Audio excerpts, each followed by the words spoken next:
Before we start the episode, I just want to preface, I'm sorry if you hear me sniffling. For whatever fucking reason, my allergies started to act up today, which is annoying, of course. Joining us on today's episode, I'm super excited for this, is Britney. Thank you for coming on. Hold on, give me one. No. There we go. That was the correct one. Yeah. So, yeah, thank you for coming on. It's lit. We're going to talk about some really interesting stuff. But actually, before the episode started officially, or before the cameras quote unquote started rolling, you were saying that you feel like you can hear your accent through like the microphone. Yeah, it's just really close up to my voice. But okay, what this accent is the closest do you think you have? Well, I'm from the South, which I'm sure we're going to talk about. I'm from North Carolina, so that's like the South, but not deep South, in my opinion. Yeah. But I am from rural North Carolina, so that is also... It's very interesting, and I talked to someone else about this who's also from North Carolina, how even in my hometown, like even among my classmates, there were people who had really Southern accents. Okay. And then there were people who had what I think I had, which was just a level accent. Like you can hear the different pronunciation compared to like watching Disney Channel, how people spoke on TV and how people spoke elsewhere. Like you can hear the difference between how I speak or how I used to speak and people on TV. But I think it comes back like when I go home, and I haven't been home in a while, but I definitely can hear my accent come out when I'm at home. And I don't know if it's because this is just my ear tuning into like how people are speaking around me again. If it's just because I'm comfortable there. Okay. But I wouldn't say that I'm uncomfortable if it comes out in New York, for example. But I would say growing up, my mom kind of bullied me about my accent, even though she's the one, her and my dad raised me in North Carolina. Do you mind? So you're Vietnamese. Yes. Are they from, they're born in Vietnam, correct? Yeah. And then my mom's family came during the war, or when the war kind of ended in 1975. Okay. My dad came to the U.S. I actually am not sure exactly what year, but yeah, they're both Vietnamese from Vietnam. They came during the war. Both were in California, and then that's where they met. That's where they dated, got married, and then they got married in 1996, I think, and then moved to North Carolina, had me in 1999. So I kind of missed out that California citizenship. Yeah, I was and that's about what to I say. wanted. I was about to say. I'm like, I feel like your personality, because you're so mellow. You're easygoing. I feel like that fits. I don't really know too many people from North Carolina, but I feel like that fits more like California type. Yeah, but I think shit. I also just kind of wanted. I always felt different. Even like while in your community. Yeah. Okay, wait. This is actually what we're gonna talk about. Yeah, this is gonna be okay. So before we start this, I want to cheers officially. Okay. So have you had this before? I think so. And you say you love this brand and flavor, right? I like sour. So it's Victory Sour Monkey Sour. What is it? Triple. It looks. It's a beer, and it's 9 point something percent. 9.5. Which is strong. So we about to see. Yeah. Let's see what this is about. I don't even. I like it. It's That's sour. good. Yeah, it's like a normal beer with sour in it. I wonder what like sour Skittles would be like in this. Okay, see, but this is the thing that concerns me. I feel like I don't really taste. You don't taste sour? No, like the higher. It doesn't taste stronger to me. You know how like IPAs are stronger than normal beers? Yeah. Those motherfuckers, you could tell. I don't like IPAs. No, neither do I. But that's one of the reasons you could tell. My fucking nose is running. God damn it, cats. All right, sorry about that. So that's okay. So we're talking about you were just talking about how you feel like you didn't fit in even in your own community. So can you specify? Would you mind saying what area or town you were from in North Carolina? Yeah, I can say. So I'm from near the border with South Carolina. Okay. I'm from a town called Whiteville, which is, I've grown to really appreciate my upbringing, and we can definitely talk about that because I have to talk about that with everyone whenever I have a conversation about where I'm from and especially since I moved to New York and met so many people from other places that are not from the South. Okay. I feel like I kind of had to defend myself and the place that I'm from. So that is a really small town. The closest town that I feel like people know is like Fayetteville. I've never. Okay, Fayetteville is, I would say, pretty known because Fort Bragg, I think Fort Bragg is near there. It's like a military base. Okay. And then Wilmington, I say most of the time, like even when I went to UNC for college, it's in North Carolina, and I still there would say, oh, I'm from near Wilmington, because Wilmington's a pretty big town on the coast, like near the beach, and they film a lot of stuff there. So like if I say Wilmington, people would know One Tree Hill, which I never watched it. I never watched that either. One Tree Hill, I think now when I say North Carolina, people say Outer Banks because of The Summer I Turned Pretty, which I also didn't watch that. Wait. Hold on. The Outer Banks. Because of The Summer I Turned Pretty? Or Yeah, are you I saying think it's two there, shows? right? Wait, no, that's not there's where two that's shows. at. There's Outer Banks, Oh yeah, which is its Outer own Banks. show, and then yes, okay, Outer Summer I Banks, Turned the Pretty. show. Summer I Turned Pretty. I actually don't know where that's filmed. Did you watch either of those shows? No. Okay, so I've seen both. Okay. And You correct me. This is embarrassing. no, it's not. The only reason I know the Outer Banks is a real area. Yeah. But I didn't know that Summer I Turned Pretty was also filmed in the same area that Oh, Outer I don't Banks, know the show if it is actually. I might have gotten that confused. So that's why I was saying you correct me. Oh, and also okay, That's okay. why I'm embarrassed. But 'cause Outer I Banks didn't is watch in North either one. Carolina. Outer Banks, the place, yes, is North Carolina. It's Gotcha. like outside. Like if you see a map of North Carolina and you see those little Sandbars pieces or of whatever, land like on the removed. outside, Yeah. that's the Outer Banks, I think.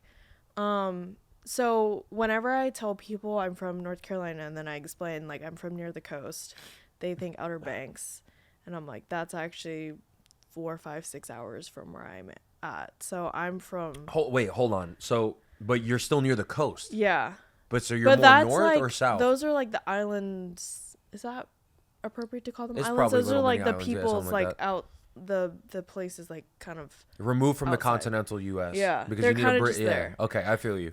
But you're coastal. Are you more south or north? south. Like I'm close to South Carolina. Gotcha. You said that before. border. I should. Yeah. So that town that you grew up in, you said rural, right? Yeah. And like when I picture rural, I'm not sure if it's the same because you're from not as, I guess, like as densely of a populated area. Yeah. So like how many people like were in your graduating class? Oh, in my graduating class, maybe like 160 something. Are you fucking? And I mean, was number 2. My best friend was valedictorian, and she Is she- absolutely deserved. I don't deserve Is she number Asian? 2. No, what is she? she's white. Ooh. I mean, at least you didn't. No, you didn't but prove the she- stereotype right. No, but she's like brilliant. I haven't talked to her in a hot second, and I need to because we were best friends. She moved to my school in 6th grade. Okay. And that's when we became best friends. And yeah, I would still consider her a friend. I haven't kept up with her because she's still in North Carolina. Obviously, I live here in New York. We both went to UNC, but we didn't really hang out there because we kind of just had our own. Like, she studied computer science and So she was in a completely different area. yeah, of the- and she of the also campus? I think was in band. I'm not sure if she was like in the marching band, but she's very musical. She's the most talented person ever. That's awesome. We both played piano, but she was far more brilliant than me. This is awesome because she does sound Asian, but she's not. Yeah, because I'm So saying like she's what as you were so saying all these good things. at piano. Yeah. I was not. She was like first chair flute. I was not. I was like on the second or third Flute? row of flute. We both played So you flute guys in played the band. exact same We fucking did, instruments. and she was brilliant at it. She's like has a mind like no other. She studied comp sci. In high school, so we met 6th grade. We became really good friends. 7th, 8th grade. I would go on like family holidays with her. That's fucking sick. Like, I learned how to ski because of her. That's And really cool. That's like one of the best gifts she gave me, other than like being my friend. She's like so funny. I had this like obsession with the Kennedy family, like JFK. Yeah. So not like the whole family, but like JFK. For some reason, I love history. Like, a lot of history, but for some reason I went through this phase where I was like obsessed with the 1960s. Yeah, we're gonna need to talk the about this. Kennedys. We're gonna need to talk about this. There's too And- much, for, honestly, to talk to you about. Because, do you mind if I cut you off? I just want. You can. I'll take a sip. So, sorry to. What's your friend's name?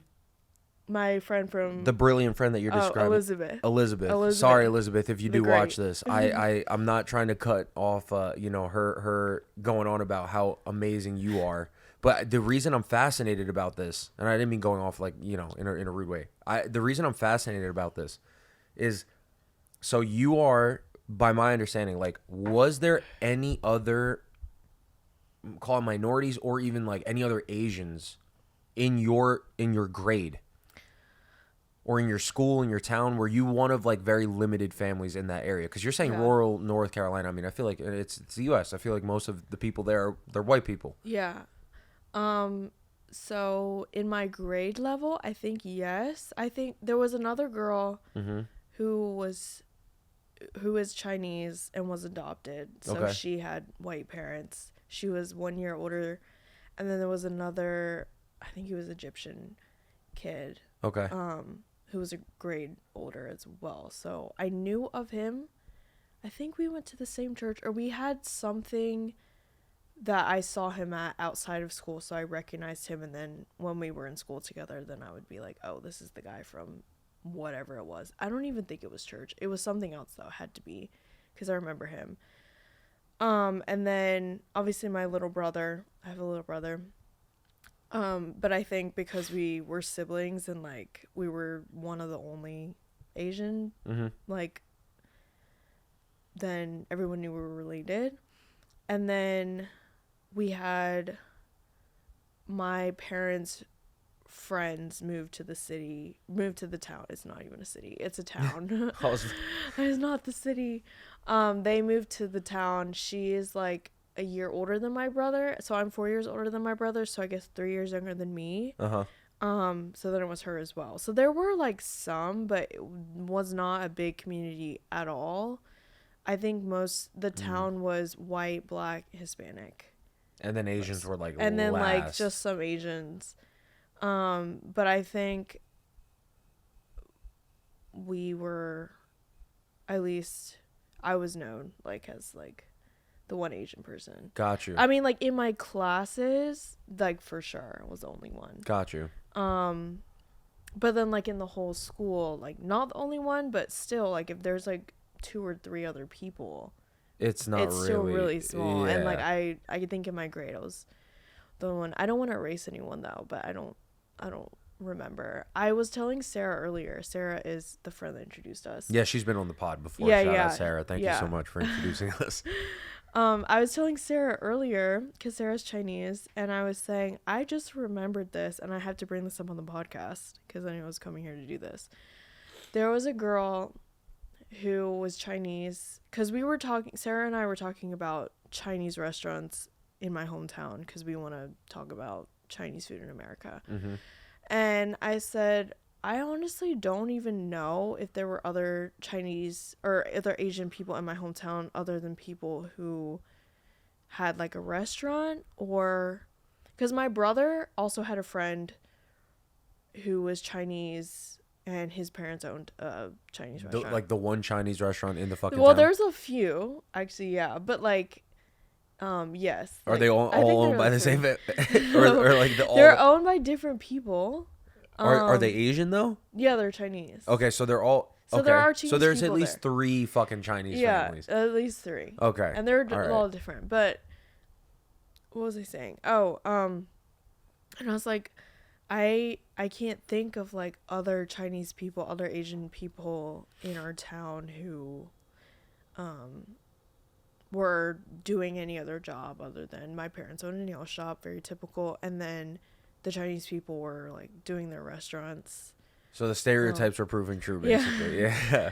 It's like whatever you have to do to survive. In that Oh no, area. 100%. Yeah. No, yeah. I'm not. I wasn't. And so there was a girl. I remember, like, I became aware of her in like maybe kindergarten, first grade, because I was telling Sarah like one time I went to the office, like the principal's office, to like ask for something, and the secretary was like, oh, like, I know you, I've seen you around, and Oh no. she what did she say? She said something like, I'm gonna guess which one you are. Don't tell me your name. I'm gonna guess who you are. And she said the other girl's name. Oh, I know. see, this is the type of shit. See, well, I said, "Oh no," because I was like, "Oh fuck," I think I know where this is going. And Yeah. And she said the other girl's name, and I was like, no, I'm not her. One. Yeah. And I was telling Sarah, like, me and the other girl, we didn't look physically the same. Like, even though we were both, she's East Asian because she's Chinese, and I'm like Southeast Asian, but I feel like in the U.S. there's not really a distinction between Southeast and East Asian Not all really. the time. Yeah. Especially since I have like lighter skin and I'm not like, so like, yeah, she said the other girl's name, and I was like, thinking about it now is kind of funny because I'm like, at the time I didn't really know. I was like in kindergarten, first grade. Yeah.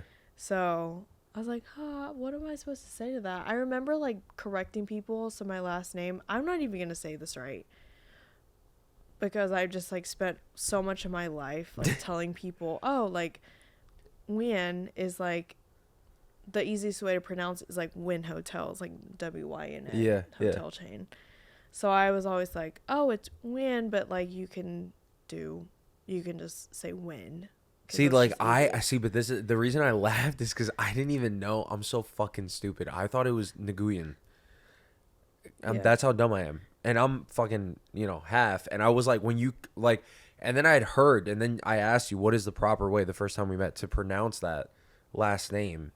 And you were saying it's more like Win than Nguyen. Like Nguyen is not fucking correct. And then I was like, damn. So I've been my whole life, I've just like completely been fucking that up. So that was hilarious. But all right, so back to like the whole thing about you being like very, I guess, kind of I don't want to say siloed, but you didn't really have like a really strong sense of Asian community and culture in that small fucking town. No. I was going to say, like, the reason why I wanted to talk to you about this is because I feel like a weird kind of like kinsmanship towards you, because I've also kind of experienced that it's not it's kind of like an isolation where you don't really see a lot of people that look like you. And the reason I was just like, fuck, like she kind of has a similar story where like the town I'm from also small, even upstate, even though it's not really upstate New York. And it's mostly Irish people and Italian people. And I was one of like, in my grade, I had more Asians than you did. But even in my grade, the class I graduated with, I think was like 212, some shit like that. And, high school was like 1,200 kids, whatever, 1,100 kids. We had like 800, maybe. Yeah, that's crazy. That might be kind of shooting high. And I feel like my town was fucking small. So the fact that even you're saying is smaller, that's wild to me. Yeah. And most of them are white. I had like, off the top of my, I can name like 6-7 Asian kids / like families that were in that town, right? And it's like kind of like weird. You feel alone, and then also add in the fact that I don't want to get into. Well, I do want to get into this, but like from your perspective, an identity crisis. Yeah. Because I feel like that is the perfect fucking prime. Like, you set the stage for an identity crisis when you put a kid that looks like us from where like we're from, right, respectively, in an area that's so not that, and there's nothing else of that comes from the same cut from the same cloth. So like, how? I guess my question is like, how did you go through an identity crisis? I know we kind of like touched on this before, and like, what was like, I guess, the symptoms of said identity crisis? Yeah, I think, so before I really started maybe kindergarten, first grade, I think my mom immediately wanted to start speaking more English in the house. And I remember I had to do ESL, like English as a second language classes. Class? At what age? I think I was first grade, second grade, somewhere in primary school. What? Because my mom had put on my kindergarten registration form that we speak Vietnamese at home. I honestly like do not remember a time when I was fluent in Vietnamese, because I just haven't been in my like cognizant life. Like, would you say that you're fluent? Would you say you're fluent now? No. But No, can you not at understand all. it? I can understand more than I can speak, but like just going back to my mom, I think was worried that I would fall behind in school if she and my dad spoke Vietnamese at home, but I was at school speaking English. Okay. Um, but I did take ESL classes. I performed really well, obviously, because I was speaking English all the time. Yeah. So very sadly, I do not remember a time when I knew Vietnamese, and I'm not fluent at all right now. But I want to work on it, and I am working on it. That see, like when It's you so say that sad. shit, it no, like it really genuinely, like it's all too familiar to me because, like, you know, I'm half Colombian, half Chinese, and my dad, my first language was Spanish, my second language was Cantonese, and my third language was English. Yeah. I still know how to speak Spanish, arguably, depending on who you ask in my fucking family. And my third language of English is obviously, so that's what I'm fucking speaking. Cantonese, I can't, like you're saying, like I can't remember a fucking time, and I like now I know how to say maybe like 2 sentences. Yeah. That's it. It's I so don't sad. know. It is really sad. And that plays a huge part in my identity crisis. Does Yeah. it does in yours too? Yeah. I mean, I'm sad about it now, but like basically, yeah, my mom told me she was scared that if we spoke Vietnamese at home and she really honed in on me practicing learning the language, I would fall behind in school. So she spoke a lot of English at home. My dad always spoke Vietnamese, which is probably why I understand a lot more than I can speak. So my dad like stuck to it, and now when they argue about my brother and I and how we're incompetent because we can't speak Vietnamese, my dad's like, I told you this whole time. He blames it on her, or your Yeah, mom? he's like, I told you, it's okay. They will be okay if we speak Vietnamese at home, but you wanted to speak English with them because of school, But for me too, and just to start off, like I was never bullied in school for being Asian. If anything, it was like comments about, oh, you know, you're smart because you're Asian, because I was in like all the gifted Honors classes, which is yeah. so like icky to say. They just feels so like snobby to say I was in like the AIT. No, it's not snobby. It's, I mean, there's, I mean, the reality we were is, in it, but it's like motherfuckers got different who intelligence cares? levels. Yeah, you know? it's you like can't, whatever. but wait, hold on. On that note, right? You said you weren't. So it's funny. You don't consider if someone were to say, "Oh, you're smart because you're Asian." You don't think that's bullying. No, I mean it's like I'm not trying to set you up here, by the way. Like, Yeah, I no, genuinely I know. like, because I agree with you, but I feel like some people who are a little bit more sensitive would say, "Well, that's fucked up to say too," because it's a generalization. But it is like a generalization, and there is like, not that they were being racist, but there is like the racist like bet in that. But at the same time, it's like, I don't know what the term is, but it's like positive in a way. It's like, you're not calling me dumb, you're calling me smart. It's a positive stereotype. If it was a bad stereotype, then you'd be like, "Well, that's fucked up." Yeah, but it's like, that's why I don't consider it bullying, because it wasn't exactly mean. Even if you're saying like, oh, of course you made a good grade on this test, you're Asian, or of course. And then I was really bad at math. I was so bad at math. That was my anti-stereotype. worst subject. So then people would say, oh, that's so crazy, you're bad at math because you're Asian. Like, I had this one guy call me a defective Asian, but like, I didn't care about that. That's like, kind of funny though. no, I'm not it gonna is lie. like, he kind of ate with that. I was like, You said defective yeah, Asian? and Wait, to your face? No, like he did, and I was like, haha, true. Wait, to your face? Yeah, No, in like, high school? like in middle high school, I don't remember. But He just said, like, in front of other yeah, people, he was like, you're a basically a defective Asian, and I like. That's funny. I mean, he was right. I was not good at math and science. Yeah. I wasn't fitting the stereotype. That's funny. I'm not gonna lie. So I will give him that. But again, like, I wasn't like, I didn't have physical bullying, which I know bullying comes in all types of forms, and not trying to like make any type of it okay, but so I wasn't physically bullied. And then it would just be those kind of comments, and to me, like, there's so many other terrible things happening to people.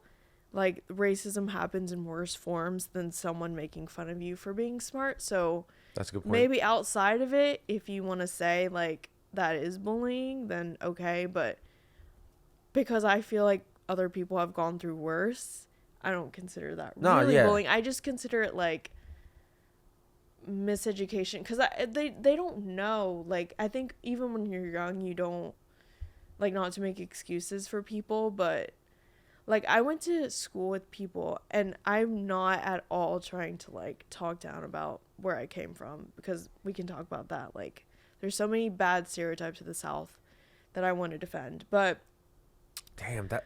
But I did go to school with people who thought China and Asia were different things. Like, they would come to me, so I'm Vietnamese, like we said, and they would said, "Oh, are you Chinese?" And I'm like, "No, I'm Vietnamese." And then they would be like, "Oh, I thought you were Asian." Like, there's no like really awareness of geography and kind of how nationalities, ethnicities work. Well, that's a stereotype of Americans, is that Yeah, we that are is probably horrible at fucking geography. That is Not probably- us, because we're yeah. not like, I guess white Americans are bad Yeah. at geography. Or yeah, so that can tie into, education Yeah. levels, but yeah, like I went to school with people like that, and I never found that really annoying or offensive. Like, not that I thought like, oh, whatever, like it's right, it's fine, but I never found like, I was like, okay, it's just like a gap here. You were just like these dumb mother. I'm just like, and You I'm don't a you don't kid have at to. the Don't time. worry. You don't have to be PC. No. First of all, no one watches this. You could say these dumb motherfuckers. They didn't even know No. better. But Because like, that's what I can't thought. That's what I because- thought. That's me. Yeah. I was just like, bruh, like it's fine. Like, you just don't know better. It's all good. You Like, I'm don't. not gonna judge them for not Yeah. knowing better. Yeah. You know, because That's people what- change too. The people, I mean, yeah, I believe that, like, if you believed in one thing that ends up being wrong, and then you can accept that and say, oh, I was wrong for thinking that, but I did, like, own it, then, like, okay, you can That's an move on. admirable trait. Most people will die on the hill. Yeah, like, don't die on the hill. Yeah, no, There's no. like worse things. There's better things that you can die on the hill Yeah, for. yeah, But, no, like, for sure. being wrong about something that you keep getting, like, proven wrong for, like, just own it. My opinion. But yeah, so I went to school with people like that. So I think that the identity crisis that you want to talk about it was on me. Like, I remember going to Asian markets, and my parents would go to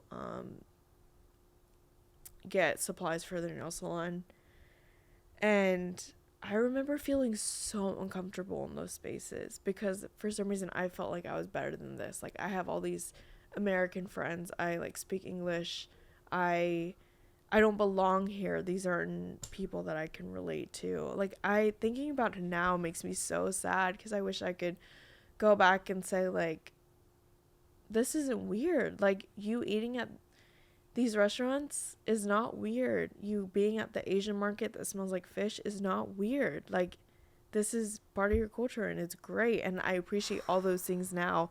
But at the time, I felt kind of embarrassed, I think. And I was kind of stuck in the middle of, like, I am American. I only speak English, da-da-da. It's social pressure. Yeah, but Yeah. then it's like, I'm gonna eat my snacks. I'm gonna eat my shrimp chips and my snacks. And I didn't get bullied for that either. And I know that's, like, a very big thing of people would say my lunch stank. But I didn't really my mom didn't really pack me Asian food. We would just eat leftovers for dinner again. But, like, even the snacks that I had, I kind of just ate them and no one really said anything that I can, like, really remember. Can I tell a funny story real Yeah, quick? yeah, Actually, yeah, that you you just should, reminded me. Like, okay, actually, before I say, do you want another beer? Because we're out. Is there more of this? Oh, I can pour. Do you having that? Let me just get us 2 others out. Or do you want to try another beer? We can try another beer. We could. but I'm gonna some cut this out. Don't worry. okay. This isn't gonna be included. But do you want to try like another beer? Or We can. Do you want? There's the Irish stout, or what's the other one that We can do yours that you bought. the Irish stout? Yeah, Okay. let's do All right. that. Let me get that. But I do have more of this, so I can refill this. Yeah, so I was saying, like, when I would be in predominantly Asian spaces, like when my parents would go get supplies for their nail shop, and we would go to this Asian market with all the, like, snacks and stuff. I never was embarrassed about my snacks or my food. I guess I didn't have a reason to because I wasn't bullied for my food that I brought, and I was eating American. Like my mom would make me like BLTs, and I That's would have pretty lit. Lunchables. I loved Lunchables. And What was your favorite flavor of that? Lunchables? I Yeah. liked the pizza, the Yo, pepperoni pizza, and the nachos. And that then the was chicken, my jam. when they had the chicken nuggets where you could put like the powdered barbecue sauce in there and like shake it up in the I bag. never had that. That was good. I never had that. Like I can taste, I can feel those chicken nuggets and they're not good quality. Wait, But you're when talking? you're a It's kid- Lunchable brand? Yes. Like literally So, Lunchable you know brand. how Lunchables has the little one where you like have to peel the plastic, and then they have the actual boxes with like a Capri Sun in it. Oh. So they had like a barbecue chicken nugget one. I never had those. Yeah. And then the chicken nuggets would come in like a Ziploc, and then there would be a pouch of like powdered barbecue. Wow. Flavor, and then you would put it in the bag and shake it up, and it would be barbecue chicken nuggets. So okay, you know what? This is But I was crazy. I'm eating having that at nostalgia. school. So at school, you would bring Like it. that's what I was eating. Like my mom was at Walmart getting us. I mean, we're in a small town. There's no Asian markets in a small town. Yeah. We're at Walmart. We're at Food Lion, which is a North Carolina thing, and I worked at a Food Lion in high school. But I was eating just whatever. I don't think I was ever really cognizant of the fact that I was trying to force myself to embrace one thing and kind of shutting down the other. Like, I wouldn't say that I was ever ashamed to be Asian or like embarrassed or anything, but I think I was more focused on assimilation and wanting to just be American like my friends. And so every time my dad would say something like, you should embrace your culture, like if I would complain about something, and I never was like, oh, I don't want to bring that food to school, I don't want to like do this or that. Like I wasn't embarrassed about who I was or like being Vietnamese or being Asian. Like I think it was all kind of like a silent identity crisis where I kind of was suppressing one thing. And like I was saying, like my dad would say, you should be proud of your culture, you should be proud of your heritage, you shouldn't feel bad if you like speak Vietnamese. Like you should, because at the time, oh, that sounds really cool through the mic. It's fucking leaking. That's nice. We had a technical difficulty here. Sorry. I had to cut the cam. I edited out a little fucking this goddamn beer just exploded on me. Sorry, I completely cut you off. What were you saying? No, it was okay. And I would say, oh, whatever. Like, I don't want to learn Vietnamese. I don't have to. Like, it's not useful. And at the time, like, that time, I wanted to learn French. I wanted to, like, learn Spanish. I wanted to learn. I was obsessed with Europe and European history probably around the same time. I got really interested in politics and history and stuff when I was maybe in middle school. So not to cut you off and derail the topic, I want to continue on your identity crisis, but one of the things, do you think that informed your decision to pursue a career in journalism? Your interest in politics and history? Absolutely. That's like, all. So you knew from what age? I knew when I was in 5th grade. Fifth I grade? decided in 5th grade. So when I was younger, I still don't know what I want to do. You're talking about 5th grade? No, wow. 5th grade. I'm so serious. That's beautiful.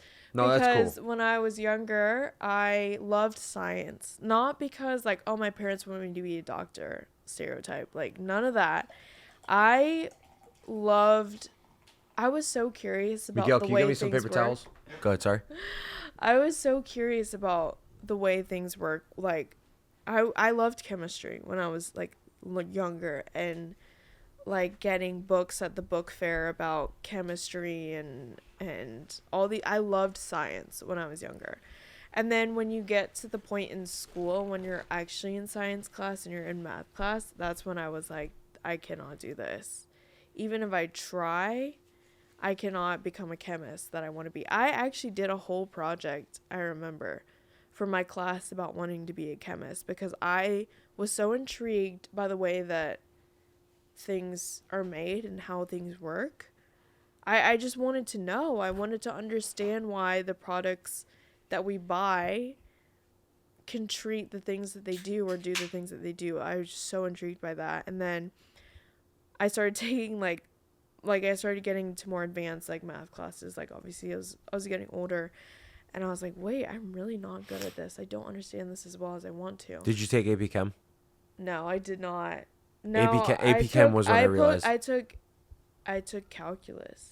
I And never. I was bad at Oh, calculus. I did take. But I was honors really calc good or? at. No, I think I took like AP Calc. I was really bad. Yeah, I did take AP Calc because So you I had can't to say take you're bad at AP. math. You might not be the best at math, but you're not. If you're taking AP Calc. I was taking AP Calc because I wanted to get my. God damn it, Bless you. sorry. I wanted to get my points to be salutatorian. And No, my best, wait, are you serious? Is that why? Yes, I took a lot of I took I'm a lot of dead. AP classes in school because I thought I wanted to go to school for chemistry and poli sci. So I took oh no, what did I say? Oh, psychology. I wanted to do psychology and poli sci.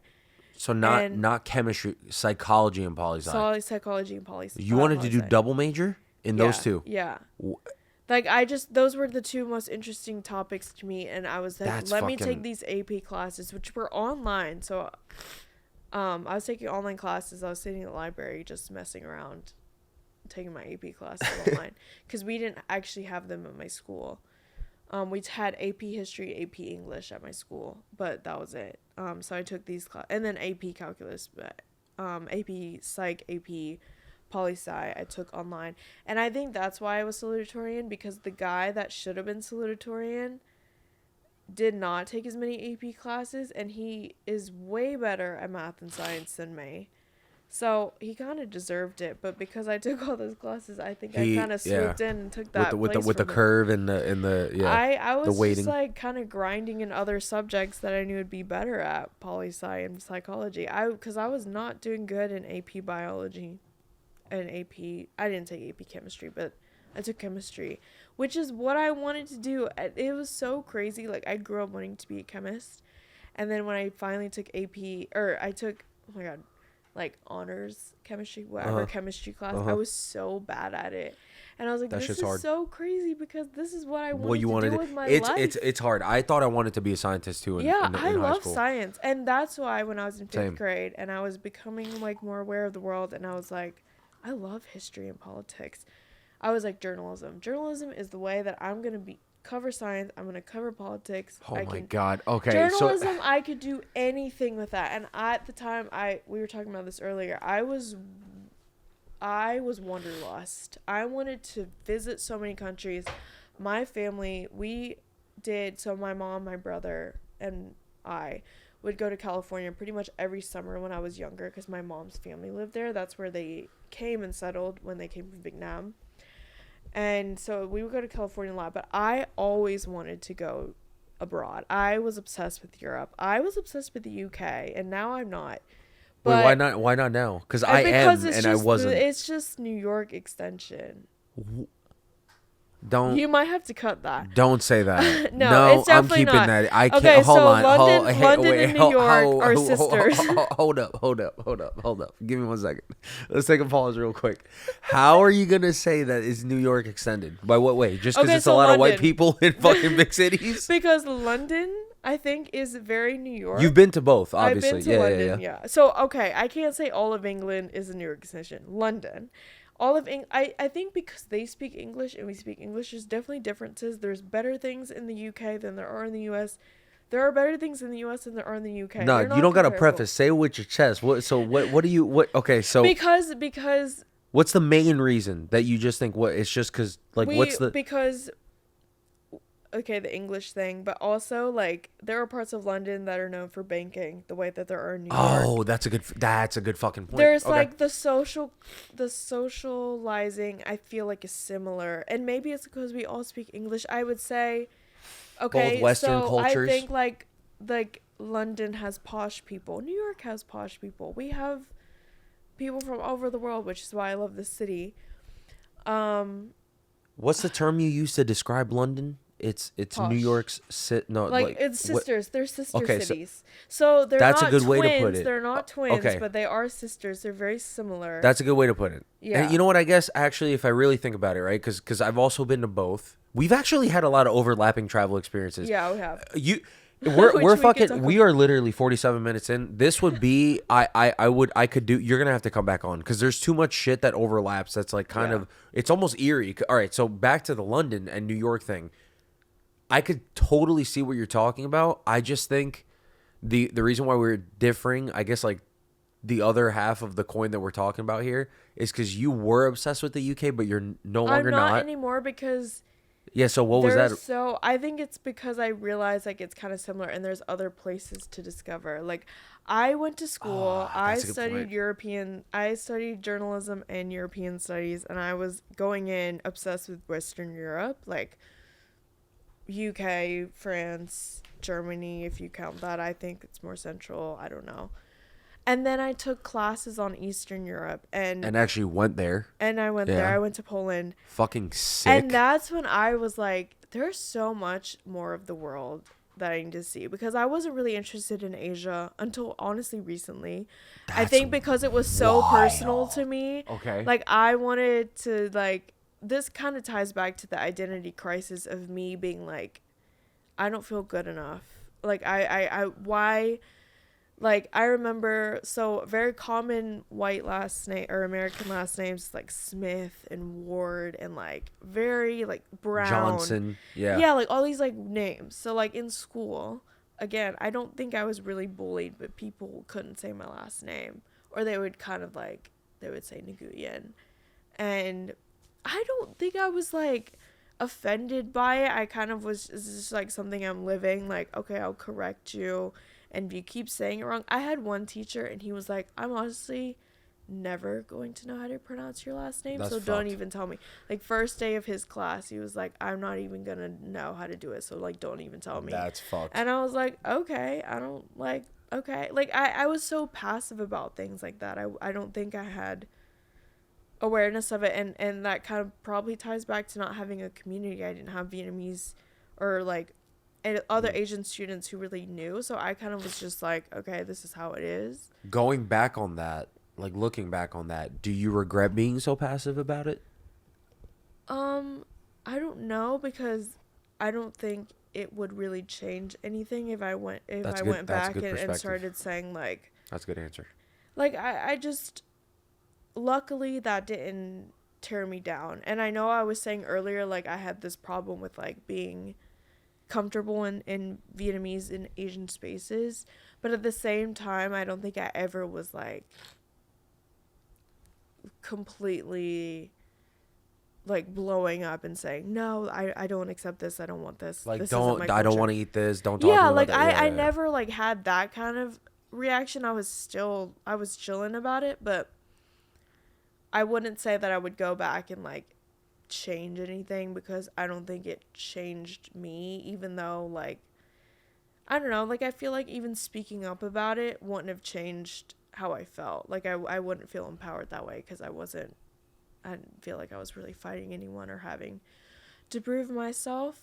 You know what, that's a good perspective to have, because okay, so I will say I think our experiences differ in the way where like I don't want to say I was bullied, but I definitely like I dealt with some stupid ass bullshit because of that. And like, can I tell you? Yes, I didn't even get to. Okay, so back to okay. So there's two stories, right? You were talking about you were never bullied about the snacks. Yeah. Right? Okay, so back on that, it's interesting because I remember, and shout out Owen if you're watching this. Maybe I'll blur out the last name, but Owen, whatever. Owen Bleep. Yes, Owen Bleep, because I don't know if he's comfortable with me saying it or whatever. But this guy was solid dude, okay? And you know, he had his moments of like, you know, whatever. Like he was a white guy, right? And it's not nothing against obviously white people, but there was he wasn't familiar with like what I was eating at school lunches sometimes, and that's nothing against him. Obviously, he was born here, whatever. You just don't know. And he saw one time I was eating these like cookies, and they're from Colombia. They're called Festival, I want to say, or Carnival, one of those things. And they're like these, not wafer, sandwich cookies with like a cream in the middle. And there's a lime flavor, there's a strawberry flavor. It's fucking so good. They're crack. They're literally, I'm convinced, talk about Pablo Escobar, they put Coke in those fucking cookies, 100%. Good. So I was eating them in middle school, and he was at my lunch table. He sat at my lunch table, and he saw me eating those, and I was like, do you want to try one? He's like, yeah, I'm kind of interested in that, whatever. And then he tried, and he was like, these things are fucking amazing. Yeah. So I started, my fat ass, I used to be so chunky in middle school and high school. My fat ass started like using them as currency. So I would trade, I would be like, Mom, pack me, I want 2 of those today. She'd be like, okay, why do you want 2? She wouldn't ask me that. She'd just be like, all right, I'll give you 2, whatever. So I get 2 of those shits, and you can't buy them in like your normal ShopRite, Wegmans, Whole Yeah, Foods. yeah. Just name your local grocery store. My grandfather had to drive to fucking Jackson Heights, Queens, where it's a hub of it's very diverse, but there's a good Colombian population there. So they sell those cookies, and then he'd bring them back over to upstate where I'm from, and so I used to say to my mom, give me 2, 3 of those. She'd give me 2, 3 packs. And I would say to Owen and like other friends, you want one of these shits? I would be like, I'll give you one. I'll give you one. Do me a favor though, like toss me them chips. Toss me that's like half sandwich or whatever. Yeah. And dude, I would use that shit. Like I would give it to them and I would get like gum or whatever it was. It was literally like currency. So that was the snack story. I also didn't really get bullied for that. Yeah. It was cool. Like they kind of was curious about it. Yes, I felt. Did you ever? That's kind of my main character syndrome. Like, did you ever introduce some shit? Yes, that absolutely. Like seaweed crackers. Okay, exactly. Something as simple as that. They would never even think. And they had never seen it before, and like that's why I don't think I was really bullied. Like even if they thought it was weird, it was because it's unfamiliar, not because it's like that's a good not point. that you're a loser. Like, so I did, and they thought it was cool. Like I was really lucky, I guess. Like I went to school with like pretty chill people. That's why I don't feel like I was ever like bullied, because it was either like the positive like stereotype of, oh, like you're smart, you're smart, you're good at school. Yeah. That's like people go through so much worse. So for me to consider that bullying, I just don't think it's comparable to the things that other people have been through in school. So the second story. I'm so sorry. I'm not trying to make this bad. I just think you'd be interested in this. You're really bringing conversation. I love it. Thank you. But so okay. So this fucking story is not. I wish it was, because I feel like what you've been saying, it's like in a weird way like heartwarming, at least for me, because it's very familiar, like kind of like to the experience I had growing up and shit. But the story where I think it differed, where it was like, okay, that's kind of wild looking back on it. And the reason I asked you, do you regret being so passive? There was an instance that I had that I look back on and I'm like, I wish I would have fucking been more violent in this situation. And I don't mean physically. I mean just like even verbally. Yeah. So I used to play football, right? And you could say whatever you want. I do think, ultimately, maybe I don't really obviously wish that I would go back and do some dumb shit. No. But I wish I would have at least been like, hey, that's fucked up. Like at least something like that. And what had happened, so I'll get to what happened. I played football. Coach of the football team was this white dude. Obviously, it was primarily white town. And I was the only Asian kid that was on the team, or half Asian kid, whatever, Yeah.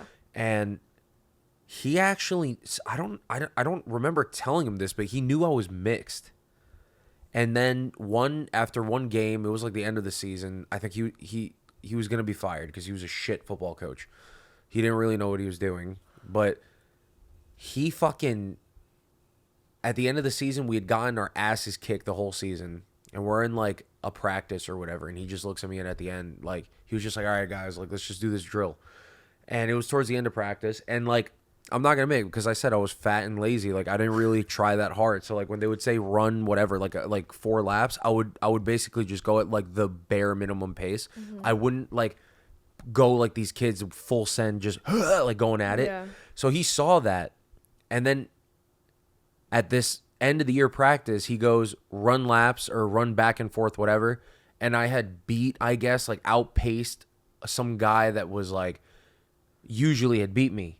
So he goes like, oh, dude, he was like, because everyone calls me by my last name. I'm like, because they used to just call me Chung for whatever reason. So they'd be like, Chung, like, you've been fucking half-assing it all year? You've been dogging it all year? That's what he said. All right. And this is at the end of practice. Everyone, he's like, take a knee. So we're all in like a fucking team. There's like 30 kids from 2 different grades, 3 coaches, and he's the head coach. He goes, you've been dogging it all year?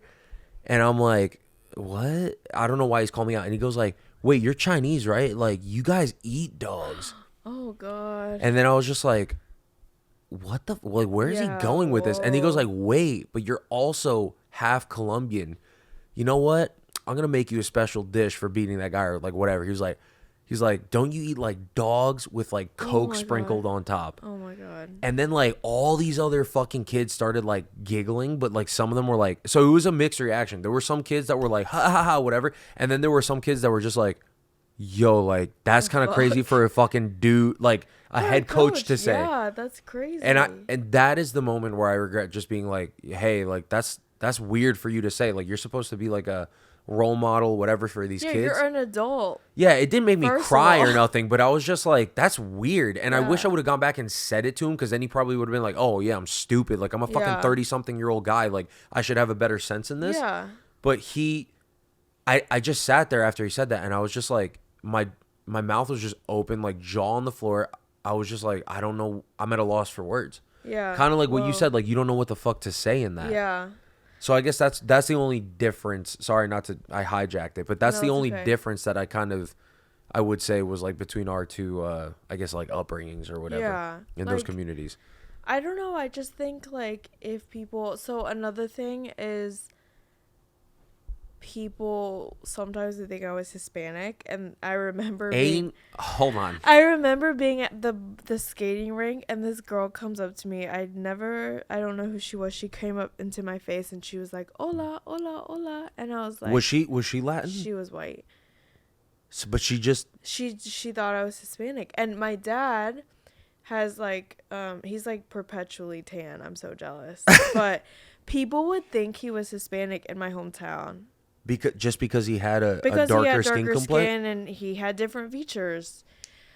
but not different But features from you. Not for Or me. are you saying like, just from, like, well, white people? I'm pale, but like like. But you're saying, okay, so like the eyes, the nose, the lips, Yeah, like just different. he looks. I mean, yeah, he has like Asian features, but at the same And time, they thought like, he was they thought he Latin? was Hispanic, like because they would say hola, like.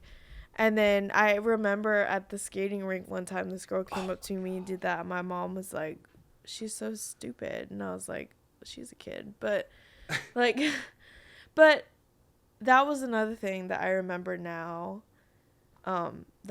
Because we had a pretty big Hispanic community. I also am like recovering Catholic, but like a lot of the kids in my hometown that I went to school with were Baptist or Presbyterian. They were Christian. They were well, what is Protestant? Like they were from Protestant yes. sects. Okay.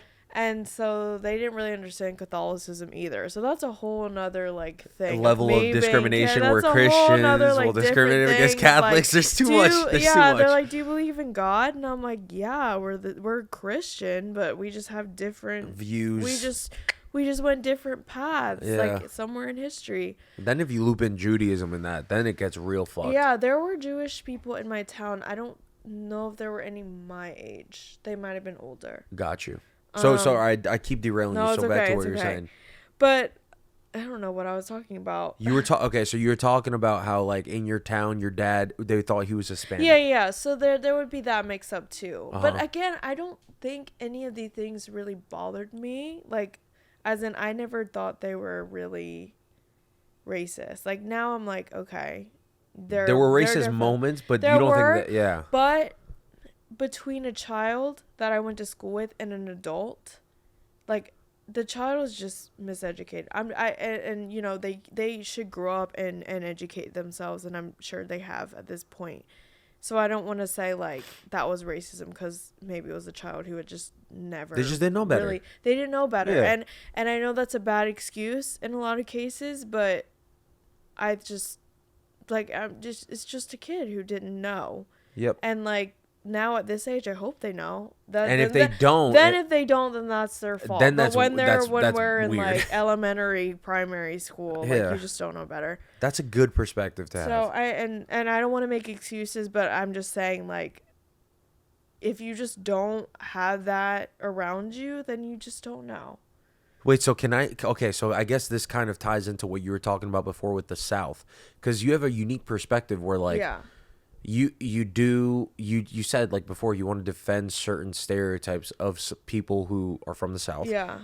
You want to talk about that? Like Yeah, what stereotypes? Like what I think think you're like racist or Yeah, like yeah, stupid because you're from the South, like all that? Yeah, I think there's this like misconception during election seasons, especially when people are saying like there's just no use in like making a presence, like putting an effort into certain states because they're just going to be red anyways. And so in 2020, when Georgia went blue and everyone was mind fucked because they were like, whoa, Georgia is like blue state. Yeah. I'm like, yeah, you just don't invest in the South. And Stacey Abrams, for example, has so much credit, as she should have credit, for all the organizing and all the work that she put in. But there's so many people in the South who are doing the same work. I'm sorry. Who's Stacey Abrams? Like, if you she wanna... ran for governor of Georgia and lost. Okay, and was she? And she was part of. She's an African American woman. Like, is she she's in from the Democrat Party? Okay. Yeah, and like, she was responsible for a lot of organizing in Georgia, which led to the state turning blue. Okay, interesting. And so she deserves the credit for the work that she's done. And there's so many other people, I think, in North Carolina, in Georgia, in other states who do this, who put effort into educating voters, into getting people to vote, because people forget about voter suppression and the fact that I think that certain people make voting a difficult thing. You know, like not having election day as a holiday so people don't have to work and they can go like take time to vote. I think that's part of voter suppression. And you're saying also like from a social sense, like if you live it, like you're saying in a red state, you're just like, oh, I don't. Yeah, no it's like and North Carolina, I think, is actually a purple state where it's very mixed. I've never heard that before. Black and white, red and blue, like purple state. I've never never heard that before. Okay. Because North Carolina was known as a swing state. It's like a battleground state. Okay, swing state. Yeah. Okay. Yeah. But what I was getting at is like, the South has this bad reputation. I remember this is when I started kind of educating myself, taking responsibility for prejudices that I had against where I grew up. So I remember the Daily, Michael Barbaro on the Daily, the New York Times Daily, was under fire during 2020 because there was this graphic that came out of like the South, and it was, or maybe it was like the whole U.S. It was during the pandemic, and it was something about areas in the country where people haven't traveled over 2 miles in the past whatever time frame, because at the time people were supposed to be quarantining, right? Yeah. So they had this map about areas in the country where people hadn't moved like this many miles, and so the South was like super red because people had been moving over 2 miles. Oh, okay. The past few weeks. Okay, yeah, something like that. And so Michael Barbaro had like retweeted this map, and he said something about the South, like he blamed the South. And then other people were like, you went to Yale and now you work at the New York Times, you don't know anything about the South, and the fact that the South has a lot of grocery deserts. I don't know exactly the word. What is it called? The exact frame for this. But basically, people were saying, okay, yes, maybe in the South, a lot of people have been traveling over 2 miles during the pandemic. But that's not them going out to meet other people and party. That's them going to the grocery store. Because shit is more spread out in the South. Because especially in rural areas, there are food deserts. That's what I was trying to say. There's food deserts. It's very hard for people sometimes to get groceries because maybe they live out kind of in the middle of nowhere and the nearest grocery store is maybe over 2 miles away. So that's an interesting point. Yeah, and I worked at a grocery store in high school because I wanted to start making my own money. I started developing a taste in clothing and skincare, and I had to find a way to pay for it. But I remember working at this grocery store, and every other person, like so many people, and I never realized this because my family didn't do this, depended on food stamps like WIC and SNAP. I didn't know what I had known about WIC and SNAP, but I didn't really know what they were. And when I was working at this grocery store, I swear, like, so many people had WIC and SNAP cards, SNAP benefits. And, okay, so you're saying that these people came from like not just fucking, you know, My 0.3 town. miles. Yeah, It's they were coming from surrounding areas. Yeah, surrounding areas. So that's my why you're saying town- grocery desert. Yeah, like food deserts. Like where there's only one places- hub for a Yeah, mass yeah, yeah. area. Yeah. That's okay. See, like this is shit I never heard of before. Yeah, so like and I'm so, this is why I was saying earlier, I don't know if it was in the recorded piece, but I was saying earlier, like, I'm so glad now, because at the time I was kind of like, I wish I was from a city. I had family in California. I would always go visit, and they're from like around LA area and Pomona. And I would always like kind of wish that that was my identity, that I was a Californian, that I had belonged in California, because my cousins in California had a huge Vietnamese community growing up, so they are all fluent and I'm not. But I'm so glad now, especially as a reporter, as a journalist, that I have that experience, that I spent so much of my life in a rural southern area, because that's what I was saying earlier with like defending where I'm from. There, it's not black and white. It's not like the whole South is like racist and stupid and miseducated. And that's kind of like going back to like That's me like the talking about my mainstream- accent. Okay. Like, I thought that I had to get rid of my accent because people wouldn't take me seriously, because they would think And I was they would stupid. make assumptions about Even you. at UNC, like, even I went to UNC. I went to school in North Carolina, being from North Carolina, and I think it was there that I started changing. I don't know like how cognizant it was, and I know I've been saying that about a lot of stuff, but I kind of just, like, the people that I lived with were from different bigger cities in North Carolina. They didn't have a southern accent really. And so maybe it was like I was just hanging out with different crowds of people, and I kind of picked up the way that they were speaking. And like growing up, my mom had kind of like I mentioned earlier, she kind of bullied me about my accent, and she was like, "Don't say things like that. Don't say words like that." Like, Can you give me in can you give me an California- example? Like what word? Like Oh, you're talking there's about a good Southern one, or there's a North good one. Carolinian accent? no, I'm talking about like southern accent, fetch. So fetch, Like like fetch a ball. Okay. So my mom, I remember her saying like, "I hate how people here say fetch." Like they say fetch. So you'd be like, Instead of like fetch the ball, they're like fetch. go and fetch the ball. Fetch the ball. Like that? Yeah, and she. So you literally I say remember fetch the ball. fetch. But like yeah. with the ball, like ball. Like a Ball. little bit more of like a Fetch the rolling ball. A. Yeah. Wow. So you would So fetch. so you started So I just like cognizant, like I think because I was around these people, I was speaking to them, I had this like voice in my head from my mom saying like, that's why I brought up Disney Channel. Like I watched obviously a lot of Disney Channel, and my mom was like, listen to the way that they speak on these shows. That's how you should be speaking. Wait, so she said this to you when you were going to UNC and you started? No, when I was like younger. Before, like, okay, so all, like, before, and then through when you grade went school. to UNC, and then when I you went to UNC, started I to was more suppress cognizant. that. I was That more is cognizant fucking of wild. it, and I because I was around people with different accents. Like I was saying In earlier, UNC? like yeah, at UNC. I was hanging out like Kids from all over the country. Yeah, from the country, from the state even, because like North Carolina is the South, but there's certain parts of it I think where people have not as southern accent, like more metro areas. It's more, yeah. They don't have as southern of an more accent diverse as with like that. the rural areas. So that's kind of when I stopped it, because I was kind of Were you self-conscious? I was under this impression that people wouldn't take me seriously or think I was dumb because of it. But now I'm like, I'm gonna say y'all as much as I want to. I'll say y'all in the office. I know there was discourse about is y'all professional, but y'all is so inclusive. That's the most inclusive way you can address people. You all, yeah. It's not even like, hey guys, because I love saying hey guys, but like, hey y'all is so welcoming. It's friendly. It's everyone. warm. It's so friendly. I fuck with. I love the word y'all. Yeah. And I'm not mad if people not from the South use y'all, as long as you respect it and you spell it Y''ALL. Wait, how the fuck do other people? What the fuck? Wait. They say YA''LL. No. YA''LL.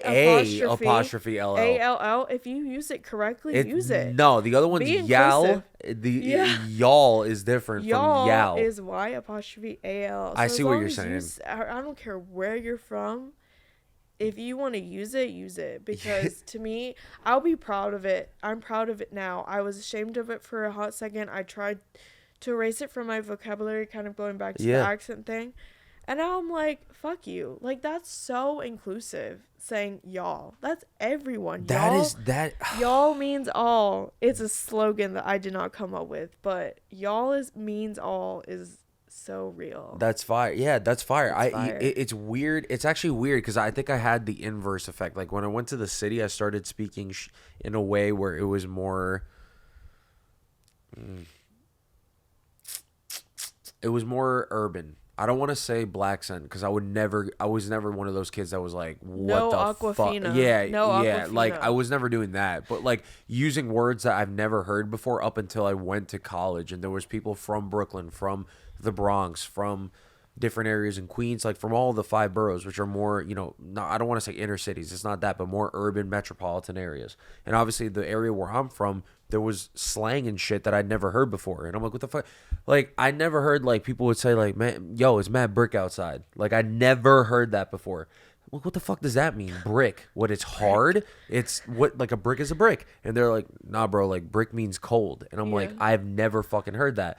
So I started saying that, dead ass, and, like, all this shit freshman year. And I think throughout college, then I started realizing, like, look, it's cool if you want to include a word that you've never heard before into your everyday vernacular, but like if you're just gonna start talking like is in a way where it's so completely opposite of how you were before, that's weird. And I recognize that I was doing that like within freshman year, and I'm like, okay, obviously I still say shit like dead ass and stuff like that, but it's not as like I feel like now it's not as like weirdly forced. Because you're trying to fit in the opposite of what you were doing. You were trying to exclude shit to seem more metropolitan. Yeah. To not be like, oh, she's like from fucking hillbilly. Like, because Yeah. that's fucked up. Yeah. You didn't want to go through I didn't that. want that. I would doing like the inverse. Yeah. So that's crazy. Interesting. Yeah. I mean, I also like the accent thing. I still feel like I have it because I can hear it in some ways. Like So I don't have it now. I don't think I've changed kind of the way that I speak because I don't think I had a heavy accent. Can you But I switch back had and an forth? accent. I can't like on command. Damn it, 'cause I was gonna Which is say- what I was gonna say. Like every time I say that to someone, They're like, go they're back. kind of like, do the accent. And I'm like, I can't though. Like it has to be natural. I think I could do a can't- southern accent pretty I can't well. fake it. I'm not gonna like express words. I think I in could do way. a southern accent pretty fucking well. And I don't want to offend you, but I legitimately. Because the South has very many variants. Yeah, of course. There's Texan. There's like Georgian. Like even like I was saying in my hometown, some people had a lot deeper accents than some other people like me. Okay, southern accent. You don't think you could if I start speaking in a southern accent, you don't think you Like could just if kind you of let it start roll? playing like Casey Musgraves. What the fuck is that? Is that a guy or a radio Casey station? Musgraves is the goat. She Oh, she. has Okay. really great music. So Country she- musician. Yes, But she's it's not a radio country- station. No, it's I not a thought you were radio talking about like station. 103.5 KC No, not Brat, Casey. whatever no. you said. So Casey Musgraves has this Musgraves. album called Pageant Material. It is so good. Whenever I would drive home from UNC, I would get to this one specific street. It was like off the highway, and it was like the street that I would turn onto, or like the back road that I would turn onto off the highway that would lead me to my hometown. And when I would get to that back road, literally when I would get to the lights to turn onto the back road, I would turn on Pageant Material by Casey Musgraves. The whole album. The whole album That's is fire. so good. And I think going to UNC and like even moving to New York and meeting people who are very undereducated and who are very prejudiced against the South made me appreciate where I come from more and made me appreciate being from the South more and saying like, hell yeah, I'm from North Carolina. Because there's a misunderstanding, I think, that it is like racist and stupid and like, yeah, there are a lot of problematic people that come from that place. There are a lot of governors and like state leaders who have problematic ideas in the South. It happens. But you But can't that blanket doesn't code an mean- entire group of people. Yeah, that does not mean that people there support them. It doesn't mean, like, that's what I was saying with voter suppression, like voter miseducation, like telling them the wrong things about being eligible to vote, not having election day as a holiday so that people could have the time to stand in line to vote. There are so many tactics. And North Carolina, for example, is notorious for gerrymandering. Like, there's a case about gerrymandering in North Carolina that went to the Supreme Court. It's I don't it's know a what big what issue. what. Gerrymandering is like when you kind of cut a state. Wait, actually, could you mind if I just go pee real quick and then I want you to Yes. explain this to me? I'm so sorry. It's I have okay. to pee I so kind of bad. have to go after Okay, you too. no, it's the We'll take a fucking break. seal. The seal. You want to go first? You go No, ahead. you go first because I'm not dying. I should say this on camera so I remember this. Go So ahead. the first movie I saw this year was The Zone of Interest, which was about the commandant of Auschwitz and his family and how they just were kind of living life beside Auschwitz camp. Okay, I like how you can. I keep I like how. Okay, wow. You like this? Wait, I need to try it. Cheers. Okay, cheers. This is I'm going on too many tangents, but Whoa, that's good. that is fucking good. Whoa. Holy Okay. shit, Down Miguel. East OG is Shout out good, Down East. Sponsor the show, bitches. but this is really good. It's so fire. So that's why that's a second tangent. But the first, I like how you pronounce things. Like I noticed, like when you said Auschwitz, you didn't say Auschwitz. You said Auschwitz. Like, Yeah, well, I don't know, but I went there when on my study abroad to Poland. but yeah. So that what I'm saying is cool. Is like you don't say. Okay, so for example, this is obvious because you're this is part. This is who you are. Your identity. When you say Vietnam, you don't say Vietnam. You say. Vietnam. See, like that's I don't. Out of respect, I don't want to butcher that shit. So like I can't.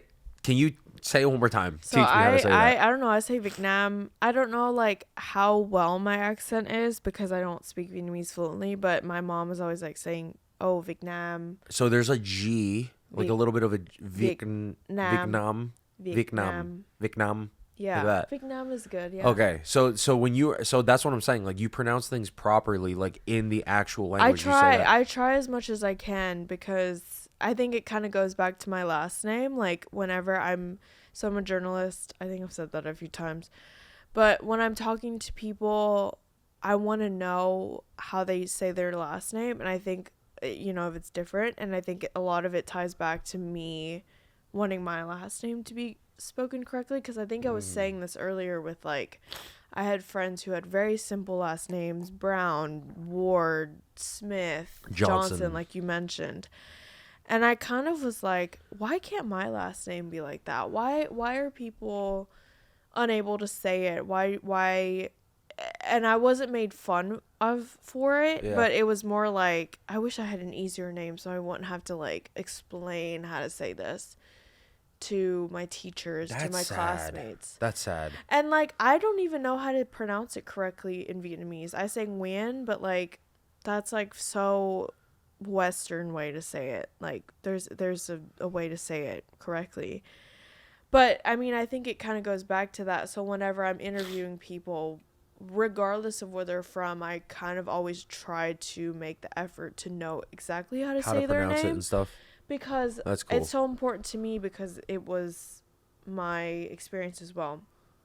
But yeah, so I did going back to where we started, like I watched The Zone of Interest, first movie of 2024.